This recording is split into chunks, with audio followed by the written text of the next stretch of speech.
Короче, проблема, келечектеги пландар өтө көп эле. Бирок өзгөчө эркек 3 нерседен адашпаш керек дейт да. 3 нерседен адашпаса, бул жашоодо бактылуу өмүр сүрөт экен. Биринчиси кесип, туура кесип тандаш керек. Ошо кесиптин аркасынан жакшынакай болуп жашаш керек да, туурабы. Экинчиси дос. Достон да көп нерсе зависит этет. Жакшы дос анча-мынча бир тууганың анча-мынча атаң кылбаган жакшы нерселерди кылып коет. Эгер сенде жакшы дос болсо. Үчүнчү катын.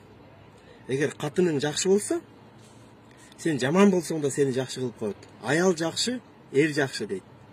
Аял жакшы, эр жакшы дейт. Эгер катын жаман болсо, башында эле жок кылыш керек экен. Башты оорутпайчы, жанагынтип тити-пити деп тил кайрап, каяша кайтарып сүйлөгөн катындар болот го. Мында эркекке моюн сунгусу келбей, өзүнүн правасын качайтетип, эркекке акыл айтып, сен эмнени билмей элең, мен билем деп өзүн акылдуу сезе берет го, эркектен өзүн бийик койгусу келет го. Ошондой катынды башында эле жок кылып ташташ керек, балдар.